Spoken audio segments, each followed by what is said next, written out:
जय श्रीराम भावांनो, पुन्हा एकदा तुमचं स्वागत आहे आपल्या वन हार्ट होंडा 0077 ह्या यूट्यूब चॅनलमध्ये। तर मित्रांनो, दुपारचे 12:30 वाजलेले आहेत आणि आपण आता भुरकवडी गावच्या थोडंसं पुढे आलेलो आहोत। तर ह्या व्हिडिओच्या माध्यमातून लोकांपर्यंत एक माहिती आणि लोकांना एक सांगणार आहे आम्ही की जसं आपण 19 फेब्रुवारी मोठ्या उत्साहाने साजरा करतो, त्याचप्रमाणे आपण 12 जानेवारी सुद्धा मोठ्या उत्साहाने मोठ्या अभिमानाने साजरा करणं गरजेचं आहे। तर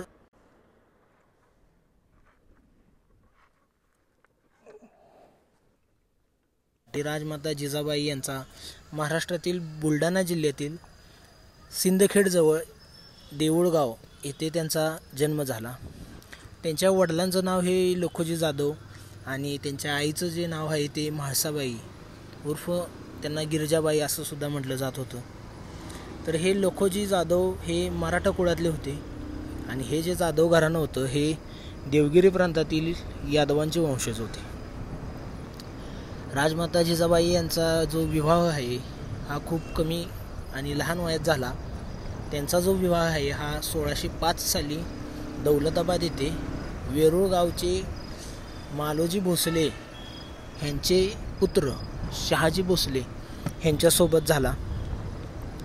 आता राजमाता जिजाबाईंच्या वडिलांचं ज्यावेळेला मी नाव घेतलं लखोजी जाधव, त्यावेळेला आपल्या लक्षात येतं की जाधव आणि भोसले यांच्यात युद्ध झालं। तर एक थोडक्यात मी त्यांची माहिती तुम्हाला देतो। त्याचं झालं असं की हे जे लखोजीराव जाधव आहेत हे निजामशाही दरबारातले बलाढ्य मातब्बर मंडळीपैकी एक होते। तर एक दिवशी सर्व सरदार, जहागीरदार, मनसबदार आणि जे काही वतनदार आहेत हे शाही कदमपोशी करून आपल्या घरी निघाले होते। त्यावेळी महाद्वार समोर एक भयंकर गर्दी झाली आणि थोडा गोंधळ माजला।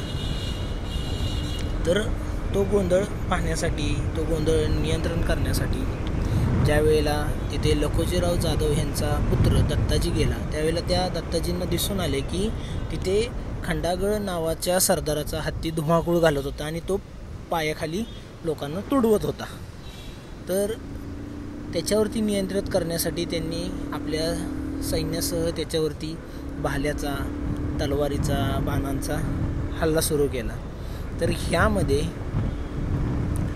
म्हणजे ही परिस्थिती खूप हाताबाहेर गेली आणि ती परिस्थिती रोखण्यासाठी विठोजीराजे भोसले यांची दोन्ही मुलं संभाजी आणि खेलोजी जे शहाजीराजे यांचे चुलत भाऊ होते ते दत्ताजीवरती तुटून पडले आणि भोसले आणि जाधव यांच्यात युद्धाला सुरुवात झाली आणि संभाजीने त्यामध्ये दत्ताजीला ठार मारलं। आणि ही बातमी ज्यावेळेला लखोजीराव जाधव यांच्याकडं पोचली त्यावेळेला ते सूड घेण्यासाठी भोसल्यांवरती चालून गेले आणि त्यांनी संभाजीवरती हल्ला केला। आता इथं काय झालं, आपल्या चुलत भावावरती वार केला म्हणून शहाजीराजे भोसले देखील या लढाईत उतरले। परंतु लखोजीराव जाधवांचा जो आक्रोश होता, तो त्यांचा राग होता, त्या रागासमोर त्यांचा टिकाव लागला नाही आणि त्यामध्ये शहाजी महाराज गंभीर जखमी झाले आणि शेवटी लखोजीराव जाधव यांनी संभाजीराजाला ठार मारून, म्हणजे संभाजीराजाला म्हणजे कोणाला, विठोबाजी राजे यांचा जो मुलगा होता संभाजी ह्याला ठार मारलं। ह्या प्रसंगानंतर ना जिजाबाई यांनी आपल्या पतीशी म्हणजे शहाजीराजे भोसले यांच्याशी एकनिष्ठ राहून त्यांनी आपले जे संबंध आहेत माहेरशी ते कायमस्वरूपी तोडले। तर भावांनो, ह्यामध्ये असं दिसून येतं की म्हणजे एक प्रकारे नात्यांना, भावनांना बाजूला सारून कर्तव्यात म्हणजे कुठल्याही प्रकारची कसुरी न होऊ देता मोठ्या शौर्याने आणि खंबीरपणे आलेल्या प्रसंगाला सामोरं कसं जायचं हा गुण आपल्याला जिजाबाईंमध्ये दिसून येतो आणि तोच गुण छत्रपती शिवाजी महाराजांमध्ये सुद्धा पुरेपूर उतरला होता। पुढं जर बघायला गेलं तर जिजाबाईंना एकूण 6 पत्नी होती, त्यापैकी 4 दगावली, त्याबद्दल मतभेद चालू आहेत, व 2 मुले होती। त्यांचा जो थोरला मुलगा होता संभाजी हा शहाजीराजांजवळ वाढला आणि शिवाजी राजांची संपूर्ण जी जबाबदारी होती ती स्वतः जिजाबाईंवरती होती। पुढं जिजाबाईंना जे पहिलं अपत्य झालं, म्हणजे जो पहिला पुत्र झाला त्याचं जे नाव आहे ते 6 महिन्याचं झाल्यानंतर ना आपल्या जो मृत दीर आहे, मृत म्हणजे मयत, त्या दीराच्या नावाप्रमाणे म्हणजे संभाजी हे ठेवलं. त्यानंतर ना पुढे त्यांना 4 मुलं झाली. ती 4ही मुलं दगवली. त्याच्यानंतर जवळपास एक 6-7 वर्षाचा काळ निघून गेल्यानंतर ना 19 फेब्रुवारी 1630 साली म्हणजेच फाल्गुन वद्य तृतीया शके 1551 ह्या दिवशी सूर्यास्ताच्या वेळी शिवनेरी येथे जिजाबाई यांना मुलगा झाला आणि त्या मुलाचं नाव ठेवलं शिवाजी. ते पुढं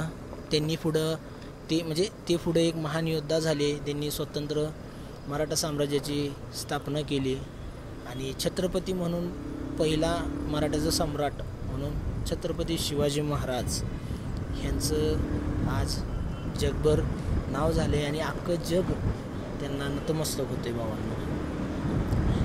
परत म्हणजे ज्यावेळेला छत्रपती शिवाजी महाराज हे 14 वर्षाचे झाले त्यावेळेला शहाजीराजांनी म्हणजे त्यांच्याकडे पुण्याची जहागीर सोपवली. म्हणजे सोपवली त्यांच्याकडे, पण जबाबदारी मात्र ही राजमाता जिजाबाई यांच्यावरती येऊन पडली होती. त्यांनी पण ती जबाबदारी न डावलता अत्यंत हुशारीने एक कुशल आणि खंबीर अधिकाऱ्यांसोबत ते स्वतः आणि आपले छत्रपती शिवाजी महाराज हे पुण्यात दाखल झाले. ज्यावेळेला ते पुण्यात दाखल झाले ना त्यावेळेला अक्षरशः भावांनो पुण्यामध्ये निजामशाही, आदिलशाही आणि ह्या मुघलांच्या सततच्या स्वाऱ्यामुळे पुण्याची अवस्था इतकी बेकार झाली होती, इतकी वाईट झाली होती. तरी पण अशा प्रतिकूल परिस्थितीत त्यांनी पुण्याचा जो कारभार आहे तो नेटाने पार पाडला. अगदी जबाबदारीने त्यांनी तो पार पाडला आणि भरपूर तिथं त्यांनी विकास कामे केली. त्यामध्येच त्यांनी कसबापेठ गणपती मंदिराची स्थापना केली. त्यानंतर परत केवरेश्वर मंदिर आणि तांबडी जोगेश्वरी ह्या मंदिराचा जीर्णोद्धार केला. म्हणजे एकूण बघायला गेलं तर जिजाबाई यांचा जो सद्गुण म्हणा, शौर्य म्हणा, दूरदृष्टी हे आपल्याला तिथं दिसून येतं आणि हे सर्व गुण त्यांनी छत्रपती शिवाजी महाराजांना दिले. त्याचप्रमाणे स्वतः राजमाता जिजाबाई ह्या उत्तम घोडेस्वार देखील करत होत्या. घोडेस्वार अगदी कुशलतेने करत होत्या आणि त्याच कुशलतेने, त्याच हुशारीने तलवारबाजीसुद्धा करत होत्या. आणि एक मी गोष्ट ह्यामध्ये सांगू इच्छितो की हे जे मी सांगितलं आता, हे जे 2 वाक्य सांगितलं, तर हे आत्ताच्या ज्या माझ्या माता भगिनी आहेत त्यांनी हे गुण नक्की घेतलं पाहिजे. कारण आता जी परिस्थिती पाहताय तुम्ही, जे समाजात चालले ते खूप वाईट चाललेलं आहे ते. तर हे जर तुम्ही गुण घेतले तर जे समाजामध्ये वाईट होते ते कायमस्वरूपी नष्ट होईल. तर पुढं जर सांगायचं म्हटलं तर राजमाता जिजाबाई यांचा जो मोठा मुलगा होता संभाजी, याचा मृत्यू अफजलखानाने केला. म्हणजेच कनकगिरीच्या लढाईत दगाफटक्याने 1655 साली अफजलखानाने संभाजींना ठार मारलं आणि त्याचा सूड घेण्यासाठी त्यांनी शिवरायांना जे प्रोत्साहन दिलं त्या प्रोत्साहन आणि त्या शिकवणीतून छत्रपती शिवाजी महाराजांनी अवघ्या 4 वर्षांत म्हणजेच 10 नोव्हेंबर 1659 साली अफजलखानाचा वध केला. तर ह्यामध्ये पण आपल्याला एक गुण दिसून येतो की नेतृत्व कशा प्रकारचं असावं, एखाद्याला मार्गदर्शन कशा प्रकारचं करावं हे आपल्याला ह्यामधून दिसून येतं. त्याचप्रमाणे पुढं छत्रपती शिवाजी महाराजांचा विवाह झाला म्हणजे सईबाई यांच्याशी. तर म्हणजे ह्या त्यांच्या पहिल्या पत्नी. तर इथं एक मी तुम्हाला सांगतो की इथं पुन्हा एक उदाहरण देतो मी की ज्या वेळेला सईबाईंचे बापजी निंबाळकर यांचं ज्या वेळेला जुलमानं परिवर्तन झालं तर त्यांची भरपूर इच्छा होती हिंदू धर्मात येण्याची. आणि राजालाही त्यांचा पाठिंबा होता. पण ह्या धर्मराजकारणात राजमाता जिजाबाई यांच्या पाठीशी ठाम होत्या. राजांची कन्या सखूबाईंना बापजी निंबाळकरांच्या मुलाला देऊन राजांची सोयरीक साधली आणि बाबाजी निंबाळकरांना पूर्णपणे हिंदू धर्मात परत घेतलं. हे जर संपूर्ण प्रकरण पाहिलं गेलं तर ह्यामध्ये आपल्याला त्यांचा जो दूरदृष्टीपणा आहे तो आपल्याला दिसून येतो. आणि त्याच पद्धतीने वेळ कशी असू दे त्या वेळेवरती मात कशी करावी आणि त्यामध्ये नेतृत्व कसं करावं, समोरच्याला मार्गदर्शन कसं करावं हे आपल्याला ह्यामधून दिसून येतं. त्याचप्रमाणे जर अजून बघायला गेलं ना भावांनो, तर राजमाता जिजाबाई यांच्या प्रेरणेनं ना, म्हणजे छत्रपती शिवाजी महाराजच नव्हे तर त्या काळी कानन कुंदन परत म्हणजे कानन कुंजन वेळवंड, परत मोसे खोऱ्यातले जे वीर बाजी पासलकर, झुंजारराव मारळ, तानाजी मालुसरे आणि त्यांच्याबरोबर जवळपास 600 तरुण यांनी रायरेश्वर पठारावर रोहिडेश्वराच्या मंदिरात स्वराज्य स्थापनेची शपथ घेतली. आणि मोठ्या हुशारीने जिजाऊंच्या मार्गदर्शनाखाली अत्यंत मुत्सद्देगिरीने लढाई न करता, भावांनो मी परत एकदा म्हणतोय, लढाई न करता आदिलशाहीच्या कब्ज्यातील पहिला किल्ला तोरणा हा त्यांनी ताब्यात घेतला. पुढं त्यांनी निजामशाहीचा किल्लेदार फिरंगोजी नरसाळे ह्याच्याशी स्वराज्य उभारणीबाबत चर्चा करून नरसाळ किल्ला मिळवला.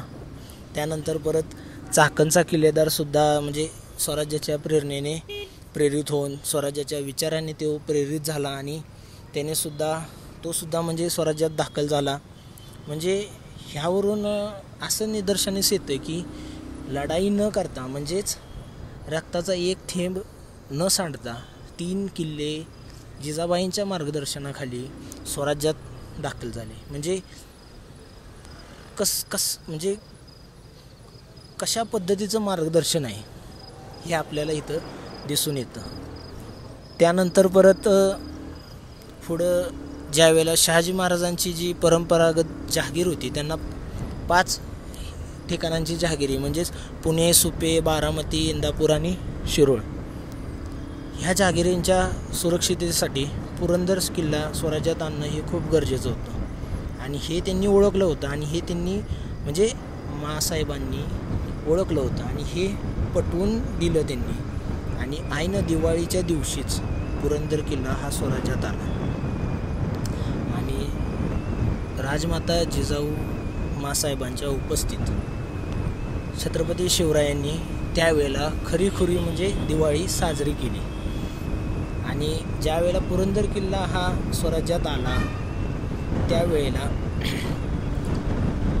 आदिलशाहला वाटले की शहाजीराजे भोसले हे त्यांना गुप्तपणे मदत करतायत. त्यामुळं जिंजीच्या मोहिमेवरती ज्यावेळेला शहाजीराजे गेले त्यावेळेला त्यांना वेल्लोर येथे अचानक कैद केलं आणि आदिलशाहने दोन्ही पुत्राचा बंदोबस्त करण्यासाठी मुराद खान आणि फतेह खान यांना पाठवलं.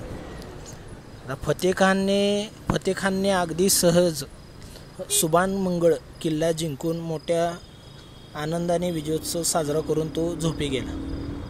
पण अशा वेळेला इथं म्हणजे गनिमी कावा काय असतो ही शिकवण छत्रपती शिवाजी महाराजांना कशा प्रकारे दिली आणि त्याचबरोबर त्याने जे सरदार होते यांना कशा प्रकारचं मार्गदर्शन होतं इथं आपल्याला दिसून येतं. ज्यावेळेला तो झोपी गेला त्यावेळेला मल्हार गावजीच्या नेतृत्वात बाकीच्या मावळ्यांनी अर्ध्या तासात ती फौज कापून काढली आणि उरलेलं जे खानाचं सैन्य होतं ते पळून गेलं. जे जिवंत राहिलं, जे शरण आलं त्यांना पुन्हा स्वराज्यात दाखल करून घेतलं. आणि जो खानाचा खजिना होता त्या काळी म्हणत होते की नव्या दामाचे 500 घोडे त्यावेळेला मिळाले होते आणि जी रसद होती ती खानाच्याच पराभवासाठी वापरली. महाराजांनी खानाच्या बोलसद, परत शिरवळ ह्या छावणीवरती हल्ला केला होता आणि खानाला डिवचलं होतं. खानाने पण पुढं पुरंदरवर चाल केली. पुरंदरवरती चाल केल्यानंतर ना खानाचं जे सैन्य होतं ते पुरंदरवर अर्ध्यापर्यंत चढल्यानंतर ना अचानक दरवाजा उघडून खानाच्या सैन्यावरती हल्ला चढवला आणि खानाचं सैन्य हे परत एकदा कापून काढलं आणि खानाचा जवळपास सासवडपर्यंत पाठलाग केला आणि त्या तिकडे परत म्हणजे जे जिजाबाईंचे थोरले पुत्र संभाजी, या संभाजी राजांनी सुद्धा हिंदूंना एकत्रित करून फराब खानची म्हणजे फराब खानला पळो की सोळं केलं होतं. तर अशा प्रकारे आदिलशहाला जिजाबाईंनी दोन्ही पुत्रांनी म्हणजे जिजाबाईंच्या मार्गदर्शनाखाली दोन्ही पुत्रांनी सडेतोड उत्तर दिलं होतं. तर राजमाता जिजाऊंच्या सल्ल्यानुसार छत्रपती शिवाजी महाराजांनी मोगलांचा दक्षिणेतील सुभेदार मुराद बक्ष याच्याशी संधान साधलं आणि आदिलशहाला मोगलांकडून फर्मान आला. म्हणजे इथं जे म्हणतो ना आपण नियोजन, दूरदृष्टीपणा, इथं पुन्हा एकदा राजमाता जिजाबाईंचा दूरदृष्टीपणा पुन्हा एकदा म्हणजे आपल्याला दिसून येतो. तर त्यांनी आदिलशहाला मोगलांकडून फर्मान काय आलं की शहाजीराजे भोसले हा आमचा माणूस आहे आणि शिवाजी भोसले आमच्या सेवेत आहेत. त्यांचे वडील शहाजीराजे यांना तुम्ही तातडीने मुक्त करावं. त्यामुळे शहाजीराजेंची सन्मानपूर्वक सुटका करण्यात आली आणि आदिलशहाला मोठी चूक झाल्याचं कळून चुकलं आणि त्यामुळे त्याने शहाजीराजांना दरबारात बढती देऊन फर्जद ह्या पदावर घेतलं. ह्या संपूर्ण प्रकार म्हणजे हा जो संपूर्ण प्रकार आहे ह्यामध्ये राजमाता जिजाबाईंचं जे योगदान आहे ते आपल्याला इथं पुन्हा एकदा दिसून येतं. त्याचप्रमाणे भावांनो पुढं जर सांगायचं म्हटलं ना तर 25 जुलै 1629ला ज्यावेळेला निजामाने विश्वासघाताने भर दरबारात वडील म्हणजे राजमाता राजमाता जिजाबाई यांचे जे वडील होते राजे लखोजीराव, त्याचप्रमाणे भाऊ आचलोजी आणि राघोजी आणि भाचा यशवंतराव ह्या 4 कुटुंबियांना एकाच वेळी खून केला त्यांचा. तेव्हापासून मासाहेबांनी स्वराज्य निर्मितीचा ध्यास घेऊन तो म्हणजे स्वराज्य निर्मितीचा जो ध्यास आहे त्याबद्दल त्यांनी सावधानता बाळगली आणि निजामाच्या दरबाराची परत असं होऊ नये म्हणून त्यांनी एकाच वेळी 4 ठिकाणी स्वराज्यांचे म्हणजे थोडक्यात 4 धाम शक्ती. त्यानंतर पुढे 1674 साली छत्रपती शिवाजी महाराजांचा राज्याभिषेक झाला आणि तिथून अवघ्या 12 दिवसात म्हणजे 17 जून 1674 साली रायगड जवळील पाचाड गाव आहे तिथं राजमाता जिजाबाई यांचं निधन झालं. तर मित्रांनो, या व्हिडिओच्या माध्यमातून आम्ही शिवकालीन इतिहास, शिवविचार, शिवसंस्कृती हे आम्ही घरोघरी पोहोचवण्याचा प्रयत्न करत आहोत. तुम्हाला हा व्हिडिओ कसा वाटला हे आम्हाला नक्की सांगा. जय भवानी, जय शिवराय.